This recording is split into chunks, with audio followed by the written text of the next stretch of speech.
Assalamualaikum warahmatullahi wabarakatuh. Alhamdulillah wassalatu wassalamu ala Rasulillah Sayyidina Muhammad ibni Abdillah wa ala alihi wa sahbihi wa man walah, amma ba'. Para pemirsa yang dirahmati Allah Subhanahu wa taala. Berbicara tentang tafsir muasir.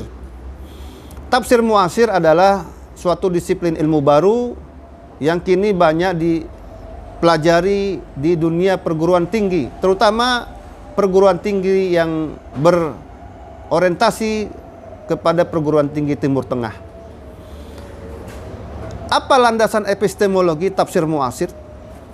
Dan apa cakupan-cakupannya dan apa contoh-contohnya? Landasan epistemologinya adalah bahwa Al-Quranul Karim adalah kitab suci dengan teksnya yang akan selalu up to date untuk dikaji, untuk ditelaah oleh setiap akal manusia.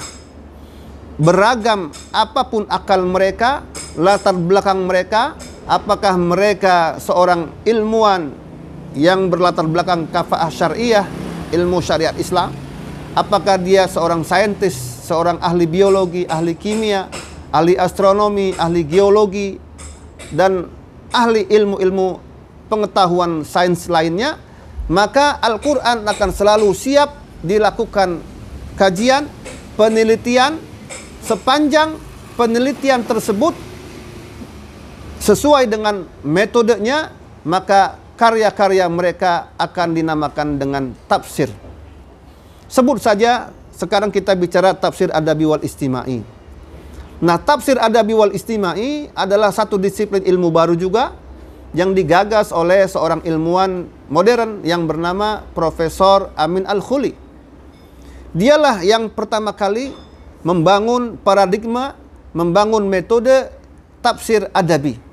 Menurutnya, sebelum kita mempelajari tafsir dari aspek apapun, apakah aspek syariat, aspek ideologi, aspek hukum, ya, aspek moralitas, maka kita harus belajar terlebih dahulu tafsir Al-Quran yang bermuatan dengan ilmu-ilmu sastra bahasa Arab, ilmu-ilmu linguistik. Sebab yang dapat mengungkap rahasia kemukjizatan Al-Quranul Karim, bahwa dia adalah kitab suci yang bersumber dari Allah, itu berdasarkan dari aspek bayani atau aspek linguistik, aspek sastra. Nah, ini menurut Amin Al-Khuli. Lalu setelah Amin Al-Khuli meninggal dunia, maka bidang ilmu tafsir adabi ini dilanjutkan oleh muridnya yang bernama Aisyah Abdurrahman atau yang dikenal dengan Bintu Syati. Maka dia pun membangun paradigma tafsir adabi wal istimai, melengkapi apa yang telah dibangun oleh gurunya yang bernama Profesor Amin Al-Khuli, sehingga dia pun memiliki kitab namanya Tafsir Bayani, yaitu penafsiran ayat-ayat surah-surah tertentu dengan pendekatan linguistik atau kebahasaan. Adapun tafsir al-istimai, maka tafsir adabi wal istimai biasanya disebut dengan satu paket, tafsir adabi wal istimai. Maka tafsir istimai adalah satu ilmu tafsir di mana penulisnya melakukan istihad dalam mengaitkan antara nas-nas Al-Quran, ayat-ayat Al-Quran dengan kasus-kasus atau permasalahan-permasalahan sosial. Lalu di situ penafsirnya menemukan apa dasar-dasar pemikiran yang dapat dijadikan sebagai solusi, yang dapat diketengahkan solusi Al-Quran, berbasis Al-Quran untuk menyelesaikan kasus-kasus permasalahan-permasalahan sosial yang dihadapi oleh umat Islam.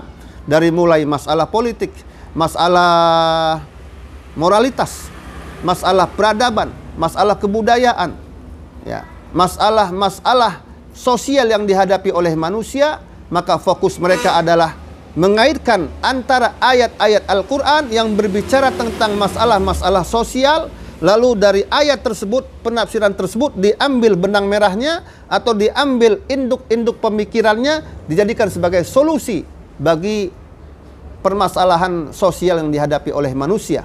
Nah, itulah yang dinamakan dengan tafsir adabi wal istimai. Lalu apa saja tafsir-tafsir yang bercorak adabi wal istimai? Di situ ada tafsir fi Zilal Quran, Said Qutb. Di situ ada tafsir At-Tahrir wa Tanwir, karya At-Tahir Ibnu Ashur. Di situ ada tafsir Ruwaiul Bayan fi tafsir Ayatul Ahkam Ali As-Sobuni. Lalu di sana juga ada tafsir Al-Munir karya Profesor Dr. Wahbah Zuhaili. Nah, inilah tafsir-tafsir yang tergolong bercorak kepada adabi wal istimai. Lalu kita berbicara tentang tafsir maudhu'i. Apa itu tafsir maudhu'i?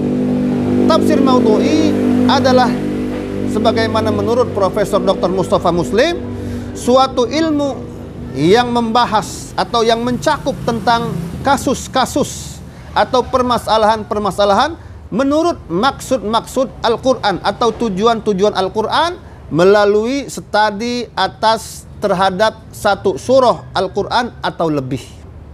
Atau dengan ungkapan lain, apa itu tafsir maudhu'i?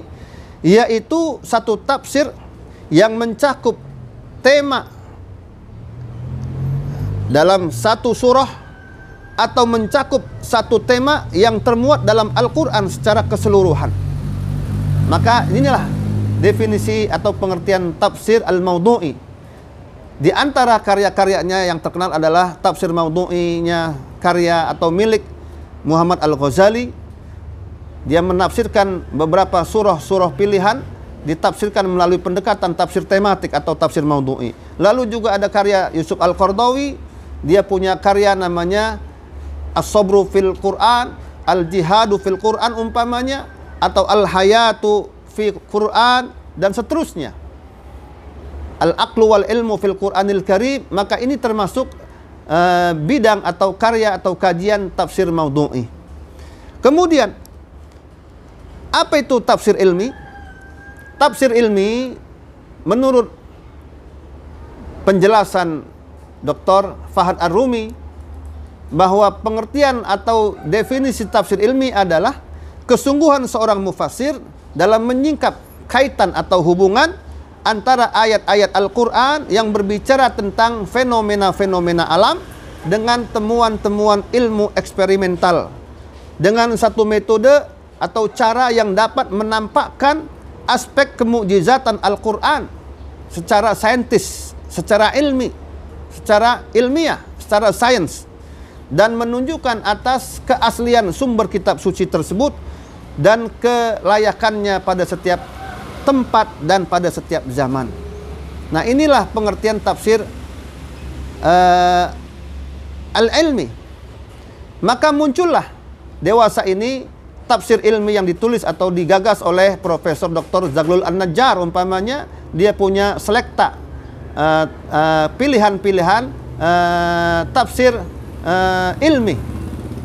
Lalu di situ ada juga karya yang digagas oleh beberapa ilmuwan yang tergabung dalam proyek Departemen Agama, yaitu bicara tentang tafsir ilmi. Masih banyak lagi bidang-bidang ilmunya, yaitu Al-Quran dan geologi, Al-Quran dan biologi, Al-Quran dan astronomi, Al-Quran dan astrologi, dan lain sebagainya. Maka itu semua tergolong dalam rumpun tafsir ilmi. Namun demikian, di sini ada catatan yang harus dicatat oleh kita yang menggeluti atau berusaha untuk menjadi seorang mufassir tafsir ilmi atau tafsir adabi wal istimai atau tafsir maudhu'i. Syarat utama tersebut telah digagas atau disampaikan oleh Muhammad Abduh. Apa itu?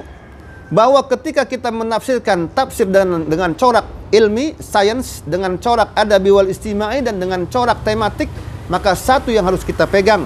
Apa?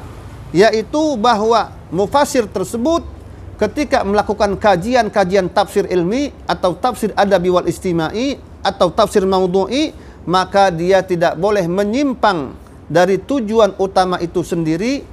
Dari Al-Quran, diturunkan Al-Quran, bahwa Al-Quran diturunkan sebagai kitab hidayah. Jadi kalau kita bicara tafsir ilmi, lalu kita bicara panjang lebar tentang ilmu astronomi, ilmu geologi, lalu ilmu fisika, lalu ilmu kimia, sehingga pesan-pesan Al-Quran itu sendiri terabaikan, bahwa Al-Quran adalah kitab hidayah. Maka kitab ini tidak lagi dinamakan kitab tafsir, tapi sebagai kitab sains atau kitab ilmu pengetahuan. Nah, inilah yang dapat saya sampaikan. Semoga bermanfaat. Assalamualaikum warahmatullahi wabarakatuh.